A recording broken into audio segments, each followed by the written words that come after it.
கோவை தமிழ்நாடு வேளாண்மை பல்கலைக்கழகத்தின் வேளாண் பூச்சியியல் துறை மற்றும் பயிர் பாதுகாப்பு மையம் சார்பாக உலக தேனீ தின விழா மே 20, 2025 செவ்வாய்க்கிழமையன்று நடைபெற்றது. புகழ்பெற்ற தேனீ வளர்ப்பாளர் ஆண்டன் ஜான்சன் அவர்களின் நினைவாக இந்த விழா கொண்டாடப்பட்டது. தேனீக்கள் இயற்கை அளித்த ஊட்டச்சத்து உற்பத்தியாளர்கள் என்ற தலைப்பின் கீழ் உணவு மற்றும் ஊட்டச்சத்து உற்பத்தியில் தேனீக்களின் முக்கியத்துவம் குறித்து விழிப்புணர்வு ஏற்படுத்தப்பட்டது. இந்நிகழ்ச்சியில் 25 பள்ளி குழந்தைகள், 80 வேளாண் இறுதியாண்டு மாணவர்கள் மற்றும் பல்வேறு தேனீ வளர்ப்பாளர்கள் கலந்து கொண்டனர். நிகழ்ச்சியில் அனைத்து வகையான தேனீக்கள் மற்றும் தேனீ வளர்ப்பின் முக்கியத்துவம் குறித்த விழிப்புணர்வு வழங்கப்பட்டது. தேனின் மதிப்பு கூட்டப்பட்ட பொருட்களான தேனீ மெழுகு கொண்டு சிலை மற்றும் சோப்பு தயாரிப்பு, தேன் நெல்லி, ரோஜா குல்கன் தயாரிப்பு பற்றிய செயல்முறை விளக்கம் வழங்கப்பட்டது. இதனைத் தொடர்ந்து குழந்தைகளுக்கு கைவினைப் பொருட்கள் செய்தல், மதுரம் மற்றும் மகரந்தம் சேகரித்தல் போன்ற பல்வேறு விளையாட்டுப் போட்டிகள் நடத்தப்பட்டன.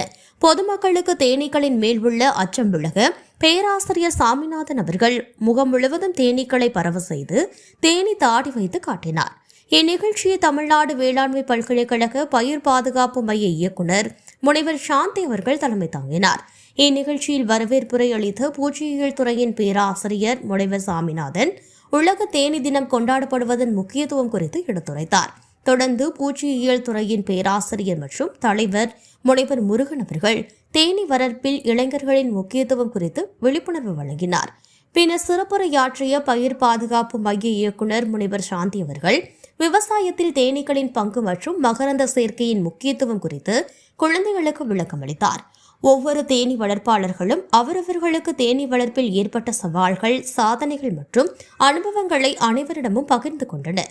பின்னர் இந்த உலக தேனீ நாள் நிகழ்ச்சி தேனீக்களை பற்றி அறிந்து கொள்ள மிகவும் பயனுள்ளதாக இருந்தது என குழந்தைகள் அவர்களின் கருத்துக்களை தெரிவித்தனர். இறுதியாக ஒவ்வொரு போட்டியில் வெற்றி பெற்றவர்களுக்கும் பரிசுகளும் சான்றிதழ்களும் வழங்கப்பட்டன.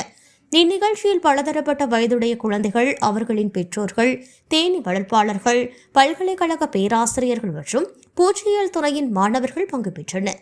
நன்றியுரை வழங்கிய முனைவர் சீனிவாசன் இந்நிகழ்ச்சிக்கு ஒத்துழைப்பு வழங்கிய அனைவருக்கும் பூச்சியியல் துறை சார்பாக நன்றிகளை தெரிவித்தார்.